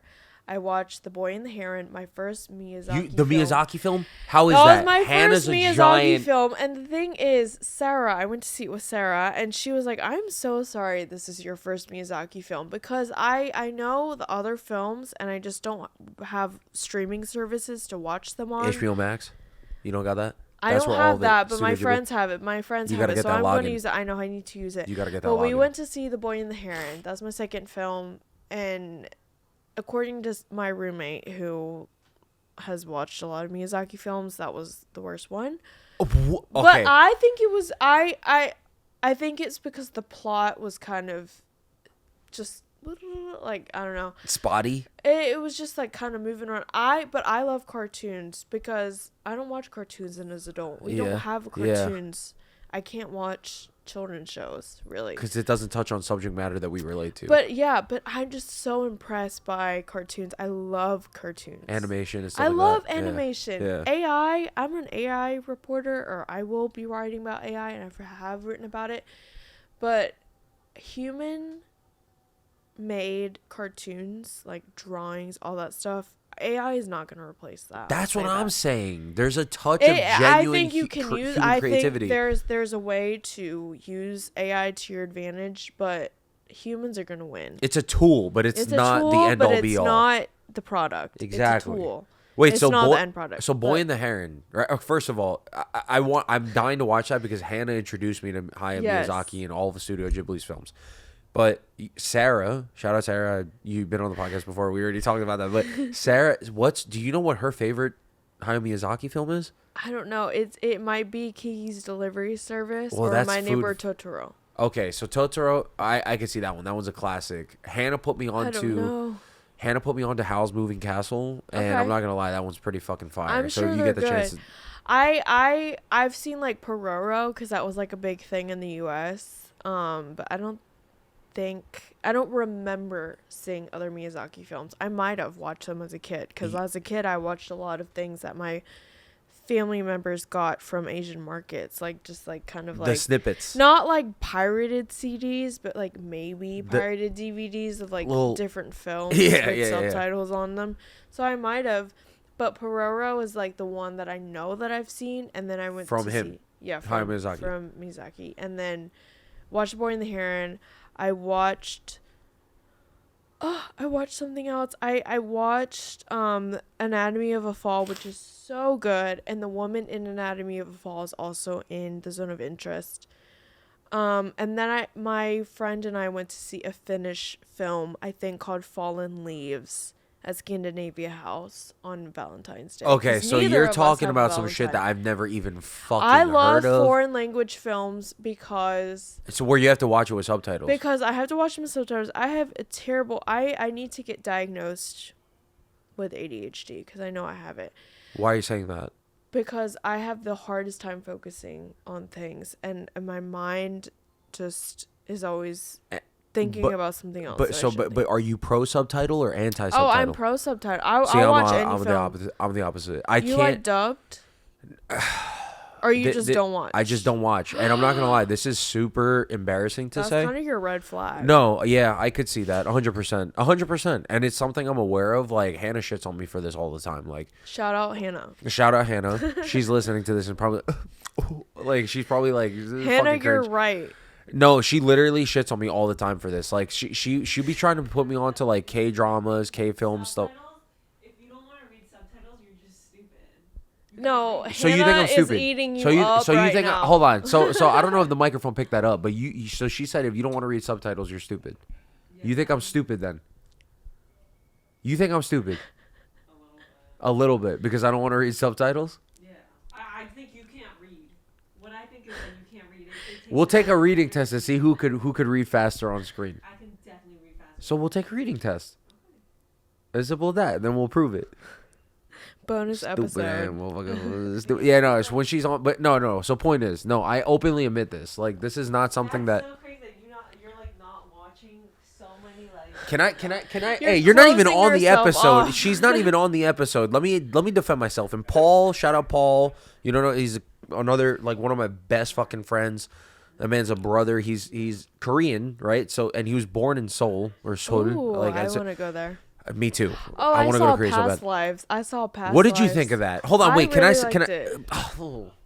Okay, I thought it was you kind go, of mid. You go first. I'll go because Okay, I so have on a the very subtitles. personal reason that's gonna get you some clicks. Okay. All right. I like that. She's thinking content wise. No, but As a I'll talk about. journalist, Yeah, it's all in here. I got the click. You're thinking analytically. No, but so on the subtitles thing, I'll just say I know this is a bad thing, but I think it's because I also think I have ADHD, and it's hard I for have me to like. ADHD. You don't think it's hard then? Yo, we can hear you guys talking in the No, background. because If- I have the hardest time paying attention. So if I have to watch a foreign film with subtitles, it that's makes it the- harder. That's the best way for me to pay attention. That's crazy to me. because I have to fucking read the subtitles. That's to crazy know to what's me. Going No, on. see, my favorite movie. So, oh my god, beautiful kitty just Oh, walked Kumo. by.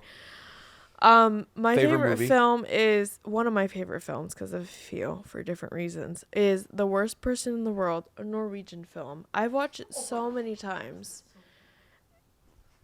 Hannah, I feel like if it was in She wants English. a diamond so bad. She wants Wait, to chime in. yes, come in. No, I'm no. not the Stay your ass out. podcaster. Stay your Wait, ass out because Hannah. she refuses to come on the fucking. We'll talk about this during dinner, but no. Shut shut the hell up. I won't let you. Her freeze. It's literally freezing in here. What are you? Are you Wait. cold? I'm fine, but Thank Hannah's you. kind of serving right now. No. Serving. You're Good. serving. Look at Serving- her outfit. No, Hannah, get your ass in the background. We don't need to see your ass right now. No, so like she's gonna be on an episode in the future, but her and I like we've gone back and forth with that shit like off camera. Like it's just funny, but on the subtitle thing because I wanna keep this somewhat on the rails.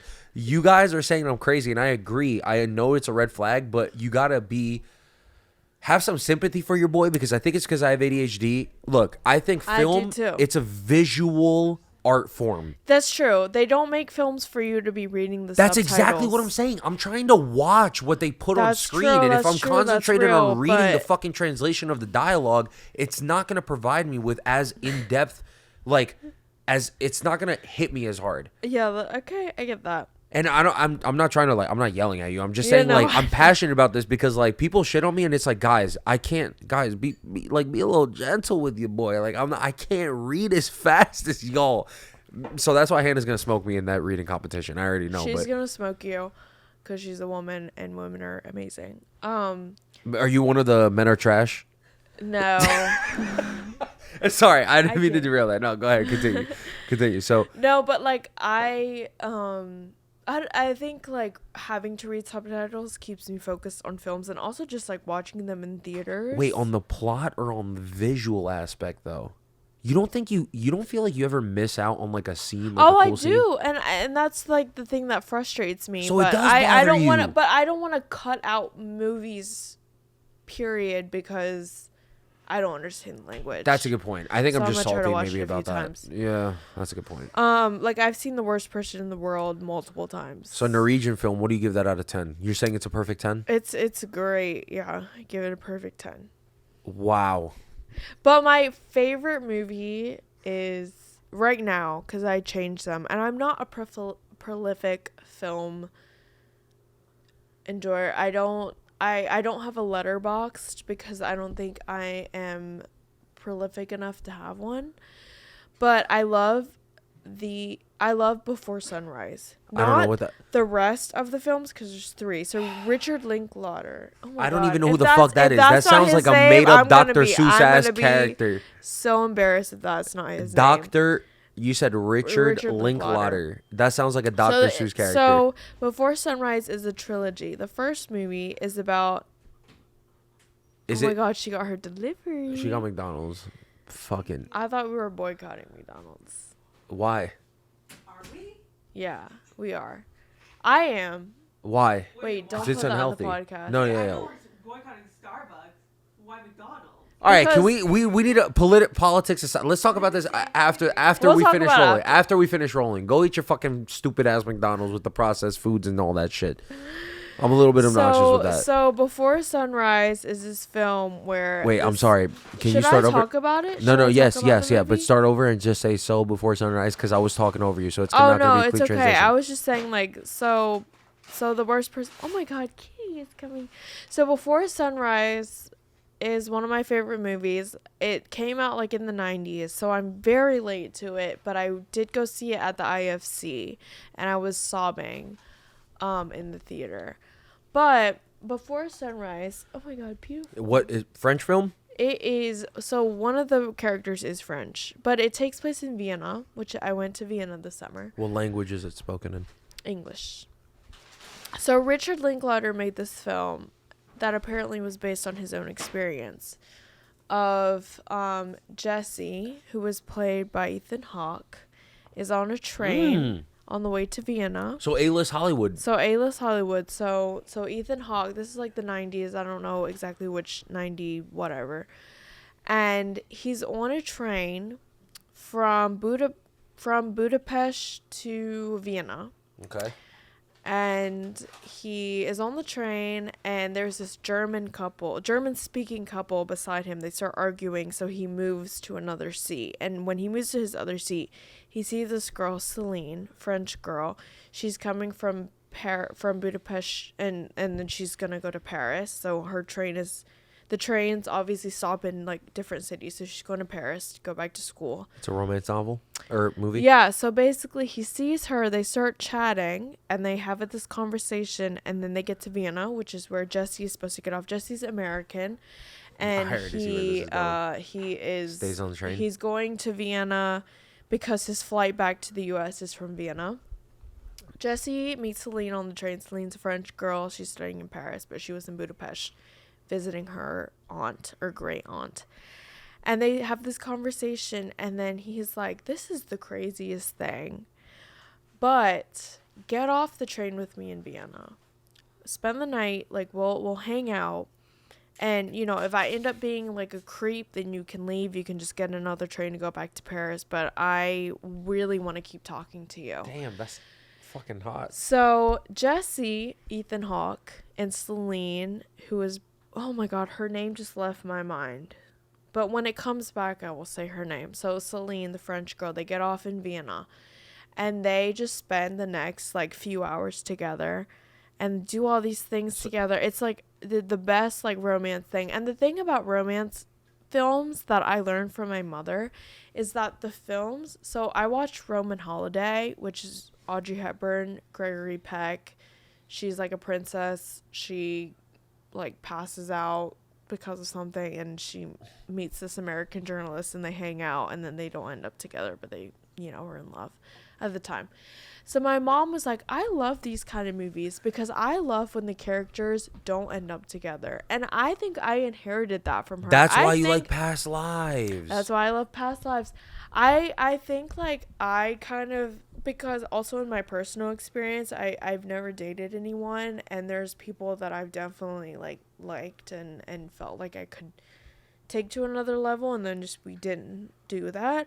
But instead of being bitter about it, and instead of being, like, negative about it and thinking, like, I'm never going to find someone to love, I kind of love the fact that I get to spend this time with this person, even if it ends badly, even if I was the only one feeling things. Like, I love that I allowed myself to see the best in someone and experience the moment. And, like, and you know what, like, my only selfish part of that is, like, I'm sorry that you didn't see the same thing that I saw. So I like, the way I'm you sorry said it that was you, crazy. like, You were like, that I'll never find someone to love. The way you said that was crazy. But, like, I kind of, what you're saying is a good perspective to have, because you could either be sad about it, but sometimes, like, two people just don't work. Yeah, like, they just don't. work. And my thing is, like, okay, maybe it's, like, distance. Maybe it's you're doing something in your life and you don't have room for me. But my idea of, like, love is, like, you would do whatever you could regardless of the circumstances. Even if you were working 100 hours a week and you loved someone, you would still make the effort to see them. Even if I was I got a question for you, though. I don't want to put you on the hot seat. Do you hold yourself to the same standard, or is it just for the guy? Yeah. That you would. So you would also, if you were truly in love with someone, I would make the effort. I would matter what. I would take 0 hours of sleep to see that person. See, that's a beautiful thing. I think like, it's. I would not, like, I would make sacrifices to see that person. So for me, like, because I know I would do that, because, like, even if I knew I was waking up at 5 a.m. and working to 8 p.m., I would still want to see that person. I know that I have that in me. So, like, because I know that I would make sacrifices, because I know that I would, like, fuck up my sleep schedule and fuck up my life to see someone. You would hope that they do the same. They would do the same if they wanted me back. So that's 100%. How I feel about 100%. 100%. But it's funny that so it's fun. It's funny that that's the perspective that you have on love, right? But you enjoy these movies where things ultimately don't work out, and because I feel like that's been my experience, and I would like to think but that, isn't like, what me and someone that I don't talk to anymore had was, like, a beautiful thing. It was a lesson. But it was in in the moment, you're saying. It was in the moment. Like, I feel wasn't lucky. Meant to be? I feel lucky that I've been able to feel things, that I know that I'm not, like, okay, so I'm almost 25. I've never dated anyone. But I'm glad to have these experiences, because then I know in my head, I know what it's like to be in love with someone. Maybe it's not, like, they don't love me back, but I'm glad to know that I'm not like emotionless, that I can have feelings for someone, that Yeah. I can love someone, that I can like, I feel like the last person that I really was in love with, even though it was like delusional and he didn't give me a reason to do this, was like a guy that like lived in another country and I only talked to him like once a week. But still, like, I love the reassurance, even though I've never dated anyone, I don't have any prospects, like, knowing that I have met people before that I can love and that I would put my life on the line for makes me feel excited, because I just have to think that, like, someone out there is going to do that for me too. Eventually, like, I'll finally meet someone that, like, meets me at the middle ground. So I think and like with Valentine's Day was like a few days ago, I had some people like saying, you know, like I feel I get the ick, and this is not their fault, but when people who are like single are like, fuck couples, like fuck Valentine's Day, like I'm throwing up because I saw this couple that was in love. Yeah, that's just bitter. I've never felt that way. Yeah, that's and that's bitter. not even me being defensive. Like, I just don't give a fuck. Like, I never had a Valentine, and that's never bothered me. That's never made me hate couples. That's never made me hate Valentine's That's Day. just bitter. It's a just stupid, bitter perspective. And I'm like, to I'm have. really sorry that you feel that way, but like, as someone who's never dated anyone, who's never celebrated Valentine's Day, I don't feel bothered by that, because I just feel like it's gonna come when it comes. No, And I'm gonna take advantage of the fact that I can go hang out with my girlfriends no. Okay, and have a fun time together, and men don't have to be at the center of my Valentine's Day. so you're saying, period. But but you're saying like, so Galentine's Day first of all, right? Valentine's Day. Okay, all right. That is like, yeah, Galentine's Day. But like, I don't hate Valentine's Day. I love seeing guys buying flowers for their girls. Like, because to me, I'm like, if these guys are out here buying these flowers, doing all these things, it's so like, Valentine's Day is so fucking advertised. It's a marketing And I saw ploy. this It's a thing, marketing and it was ploy. like, you know what? You go into the store and you see this everywhere. So if you're a guy, if you're a person, girl, guy, whoever, if the person that you're talking to doesn't do something for you for Valentine's Day, when it's hella fucking marketed, like pushed in our faces, then they fucking know what they're doing. And I think I had to see that to realize that, like, if they wanted to, they would. That's my idea now of romance, because I'm like, I know that I would do all these things. I would move to another country. I would like relocate. I like thinking of things that I would do for someone else. If you make it like, work. there's someone out there that's gonna do that for me too. So I'm not Yeah. bitter about it. I'm just kind of like, when it happens, it happens. But at the I same don't have to be time, bitter about it. But at the same time, could you love someone if it didn't make sense? What does that mean? Like, So like logically, and this is kind of, I feel like I already know the answer to this question, because you said like one of the guys that you felt very intensely for, he lived outside the country, but you never really pursued it. It didn't ultimately end up working out, because if it doesn't make sense logistically, he's not willing to move here. Like, let's say, like, could you ever love someone that, like, or be with someone, and would you be with someone if, let's say, you wanted to have kids and they didn't?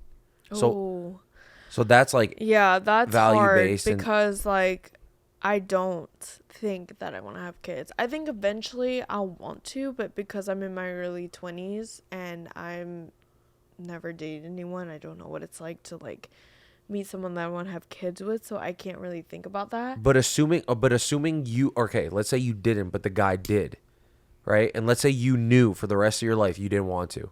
Would you still be with him? Even if it didn't make sense, because that's a big thing. Yeah, that's a big topic.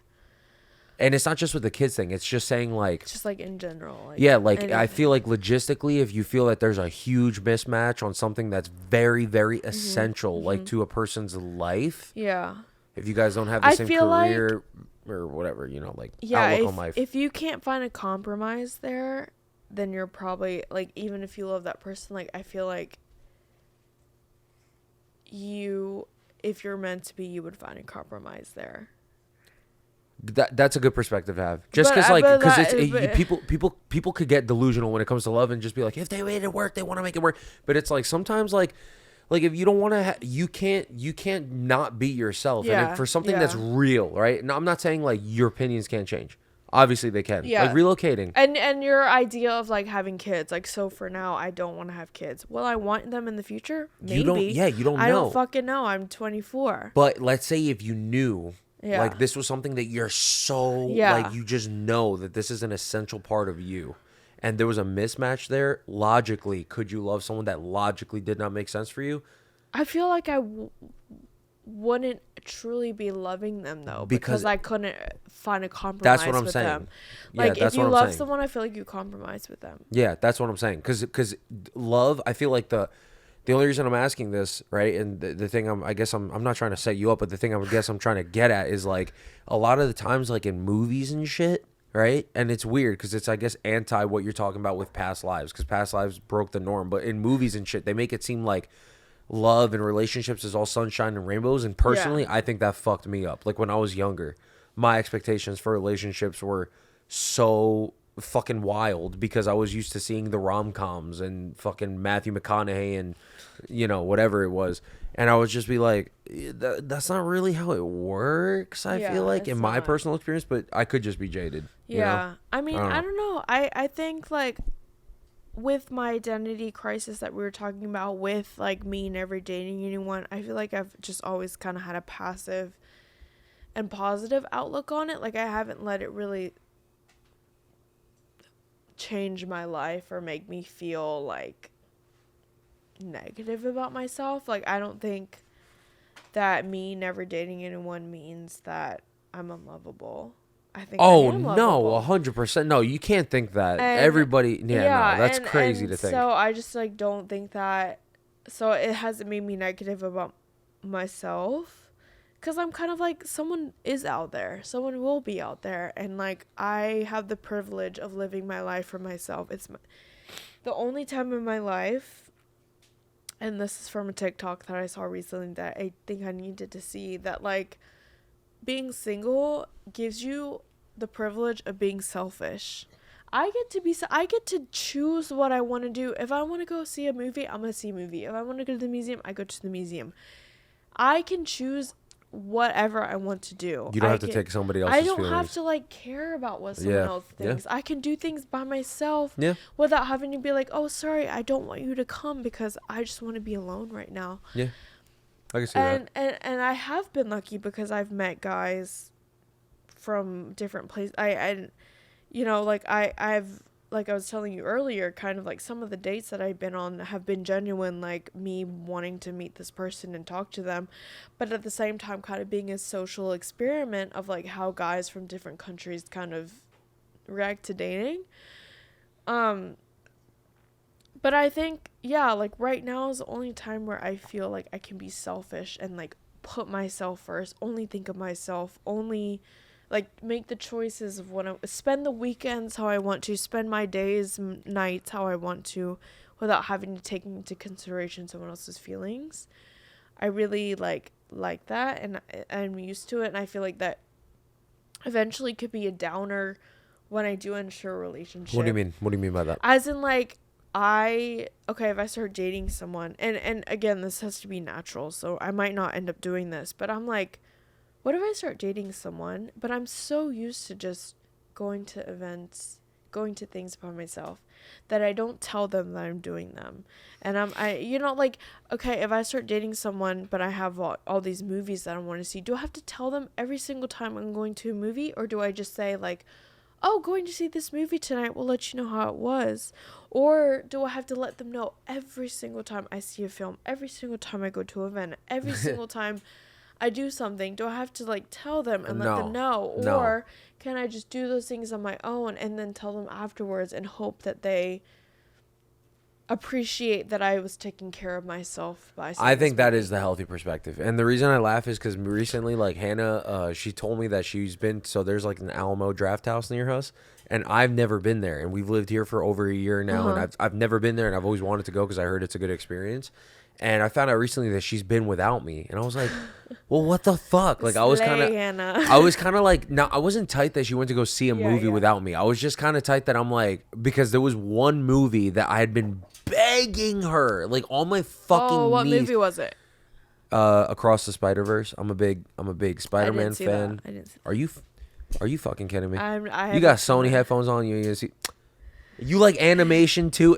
Do yourself a favor. It's on Netflix. Watch the first one, I Into don't the have Spider-Verse. I think Sarah has Netflix, so I will Bu- use Sarah's bump- Netflix. We live in the mooch off- same house, Yeah, though. yeah. Mooch off her Netflix. account. Mooch off her account. Watch the But we Into the live in Spider-Verse, same then watch house, Across the Netflix. Spider-Verse. Yeah, Netflix. Fuck y'all for even. Honestly, like We fuck live y'all in the for same removing that. house. They do, but fuck y'all for removing that shit. Like that fucking password sharing. That's bullshit. Like y'all just that's fucked up. But anyways, long story short, right? So like I don't think you do. And I don't think a healthy relationship would require you that you got to disclose every single little thing. Yeah, yeah. And I think at the end of the day, a really good healthy relationship is like if you find someone and they see something that you're really passionate about, right?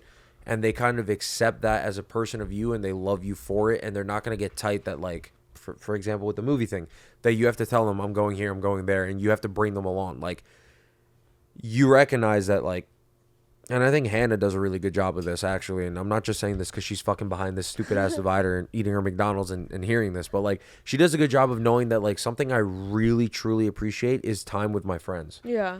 And she does not like impede on that time. She doesn't demand that, oh no, you can't fucking see your friends Yeah. because I need Yeah. to hang out with you.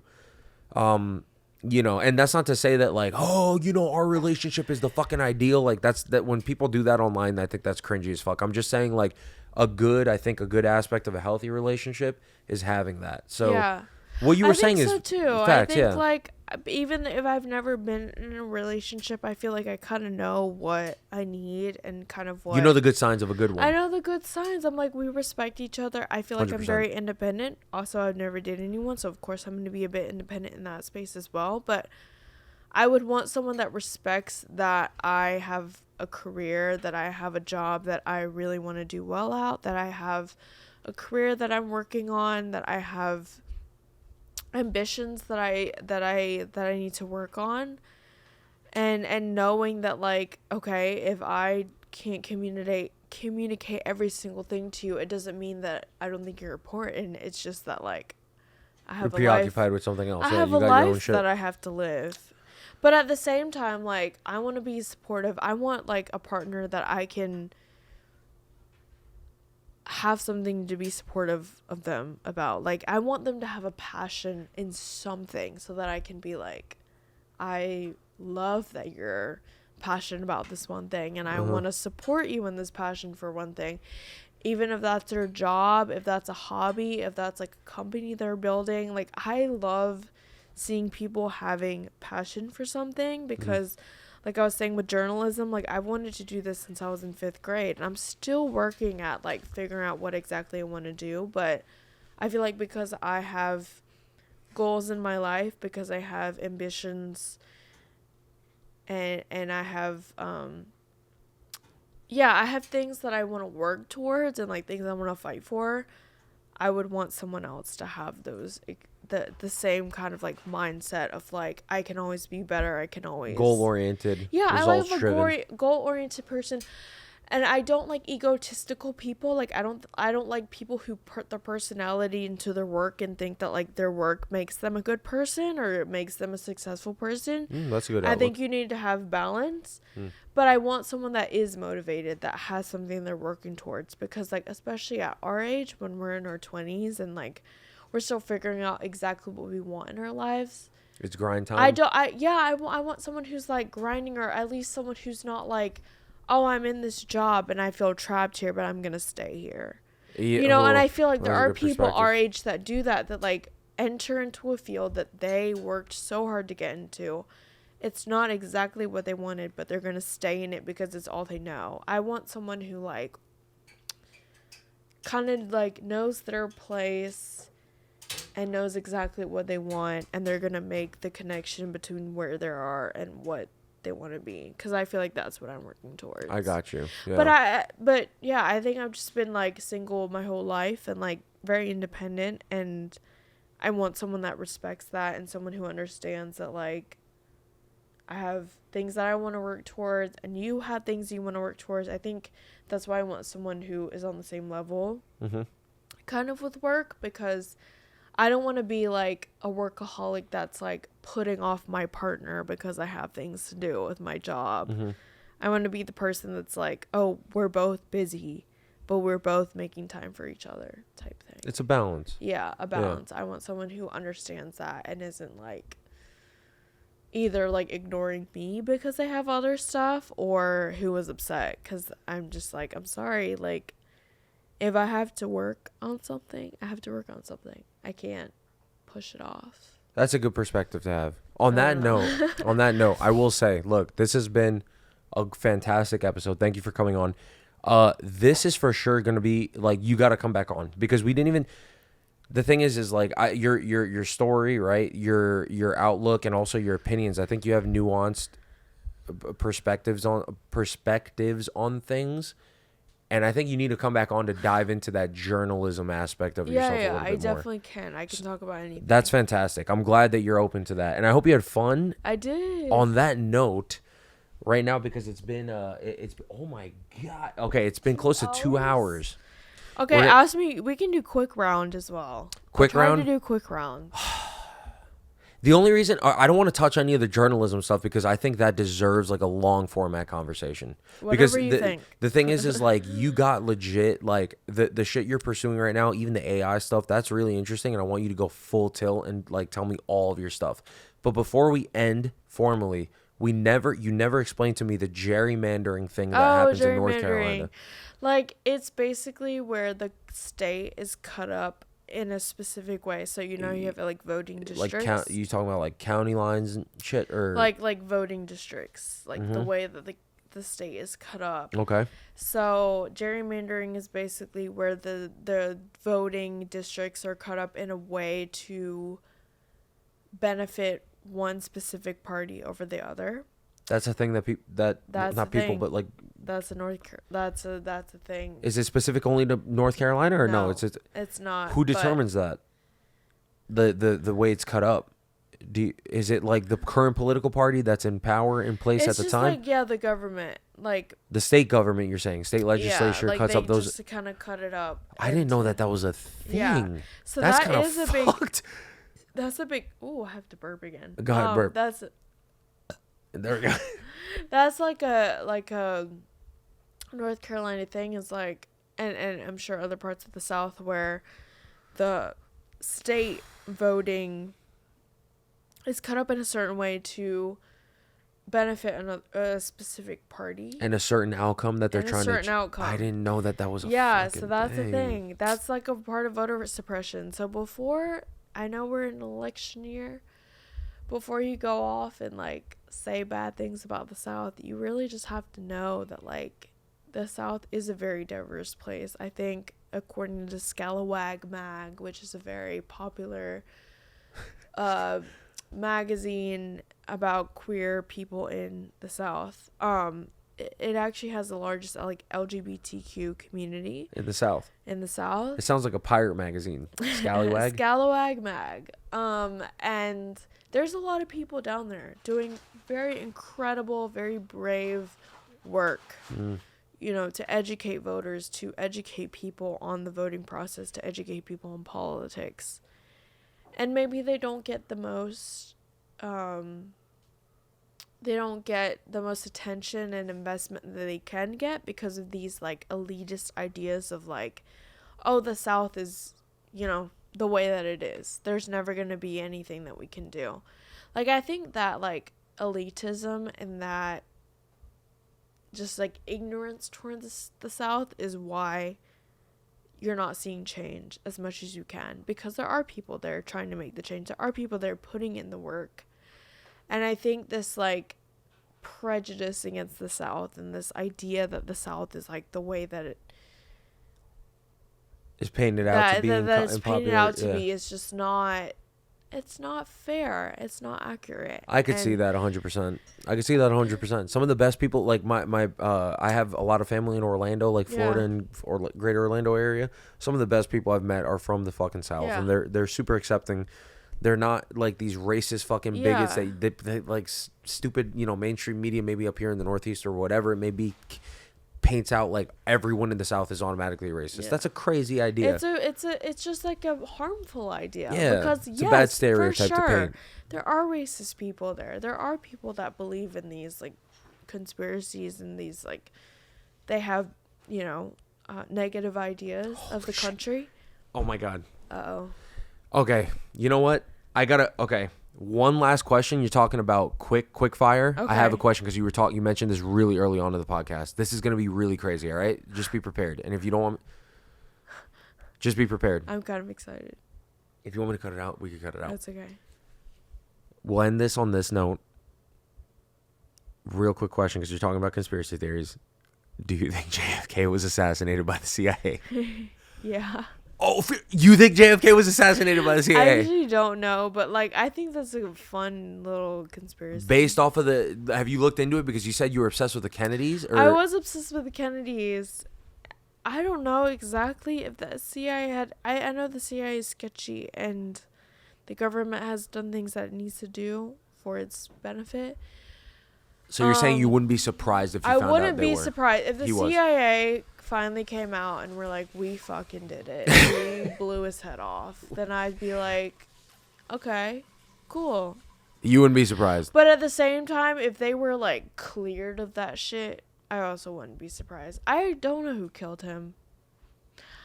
I am upset that he was killed only because I'm selfish and I think he kind of stopped cheating on his wife around the time that he was killed. He stopped cheating on his wife? Like he was a cheater. Yeah, I've heard a lot of stories about like he used to go I to think Cuba and like I fuck think mad he was bitches in kind like of, like- Havana or something. I think Cigar he, you know, smoker. he was just like fucking around. Every president got to be a little bit crazy Every though. president, Every if you're- person in those if you're elite ruling the country, situations of power, like, yeah. you have something that you have to do. To There's a really power cope with element. it. You have a place to put that. You place just stuff. some people are just fucking sex addicts and shit. So you know whatever. I mean, go off, Kennedy. I mean, you did go off. he was handsome, He was. I'm not like gonna lie. Charles Leclerc. Charlotte Leclerc. Man, that's another topic. Talk about F1. We got to end the episode now. You got to come back on to future episodes. All right. So Do you have any other questions? Like, this is me as a journalist. Every time I do an interview, I'm like, was there anything that I didn't ask or anything? was there didn't anything say? I didn't ask to you? No. Okay. Well, we're gonna talk about it on I the have next one. so much. I have a lot of yapping to do. You will come on and do said But yapping. I can come yap, but I'm just like giving you another chance if there's something you want to ask that I didn't say. For right now, no. Just because I think it needs more of like more you time. just need to really brainstorm. No, it's not brainstorm. Like the journalism stuff, I want to talk about that. But if we talk about that now, it's gonna continue on for like another 2 hours, and we gotta Yeah. eat. We haven't eaten, y'all. Okay, Like we you over can here. grub. We're going out. Brandon has to grub. No, us. Brandon is also She my ain't eat brother's either. name. She ain't eat either. Yo, Miguel's in the background. He's starving too behind this fucking divider. Hannah's over there. Ignore Hannah. She's in the fucking corner. But all right. So the way we say out, right? When I snap and point up, it's for the outro music. So thank y'all. If you made it to the end, okay. Shout Thanks out. for listening to me yap. Thank you for coming on to the episode. Thank actually. you for letting me come and yap. and you need to come back on, I and we're will. gonna have many more amazing episodes. Thank y'all if you made it to the end for following, subscribing, all of that social media bullshit. Until next time, cue the outro music. Snap and point up. Can you snap? You can't. Okay, ready? There we go. Cue the outro music. So until next time, thanks for all that social media bullshit. I'll catch you on the next one. Deuces, y'all. Bye.